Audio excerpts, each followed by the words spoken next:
هل الدولة مش واخدة بالها من تصاعد النغمة بتاعة احنا ندخل الجيش ليه؟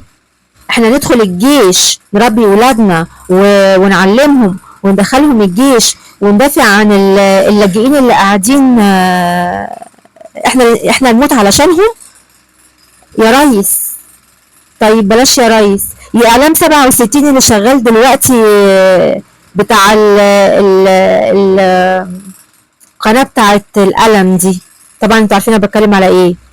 اعلام 67 بالظبط، الناس اللي بتوع الاعلام 67 دول هم عايزين يخدموا الرئيس، بس والله العظيم هو اول ناس بيسيئوا للرئيس، لان احنا كلنا بنحب البلد، بس يعني فرق ان انت تدافع عن البلد، عن اللي انت معتقد انه صح، وان انت تقلب الحق باطل والباطل حق علشان انت بتحب الرئيس على بياض.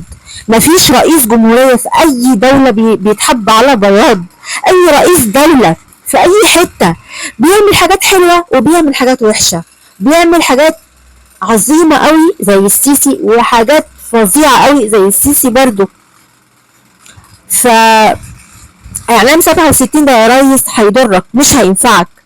الولد اللي هو المذيع ده اللي بتاع القلم، صفحة قلم، والله العظيم انت بتسيء للريس اشد اساءة.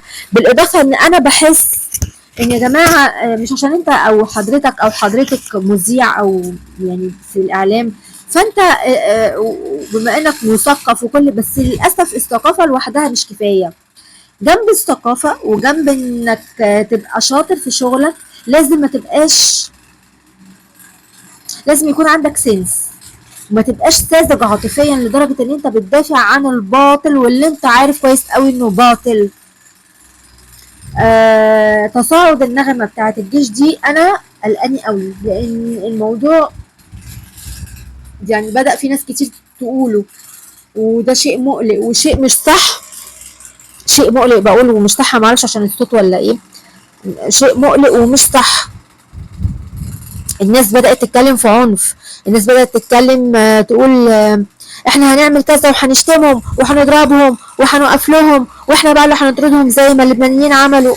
انت هتعمل ايه بقى حضرتك زي اللبنانيين؟ انا عشان انا ما اكذبش انا مش متابعه اللبنانيين عملوا ايه بالتفصيل، لكن عندي فكره. فيا جماعه احنا لا هننزل تاني، اقول احنا مش هننزل. النغمه دي متصاعده جدا، الشتيمه والتعرض ليهم دي نغمه متصاعده. نغمه ان احنا مش هنخش الجيش دي النغمه اللي قلقاني. ده بقى غير بقى الموضوع المصيبه الكبيره اللي زي بتاعت اللاجئين بالظبط، وكأن في تعمد، انه طبعا مفيش تعمد، بس يعني يا ريس انت مش واخد بالك اتحاد القبائل العربيه دوت رايح لحد فين يا ريس؟ شفتهم يا ريس وهما بيقولوا احنا الدوله وبيشوطوا القراطيس بتاعت المرور يا ريس؟ شفتهم ولا ما شفتهمش؟ طب الناس دي اتلمت، اتجابت، اتعاقبت؟ ما شفناش ليه؟ احنا شفنا الفيديو ان هم بيقلوا ادبهم على الدوله، ما شفناش بقى هم بيتعاقبوا، ما شفناش ان هم اتمسكوا، ما سمعناش ان هم اتمسكوا. وبسمع ناس الله اعلم، عندي معلقين بيقولوا والله اعلم، انا ما اعرفش الكلام ده صح ولا غلط، ان في الصعيد بيقولوا احنا مش قابلين موضوع اتحاد القبائل العربيه وعاملين اتحاد قبائل الصعيد. والله اعلم الكلام ده صح ولا غلط، بس انا في حد كتب لي عليه كذا مره وانا ما اعرفش، والحقيقه ما حاولش يعني ادور هو صح ولا غلط. ليه؟ علشان انا بتعب. ليه؟ علشان مفيش حد عايز يهتم بالموضوع ده، ولا حد في الاعلام بيتكلم في الموضوع ده نهائي.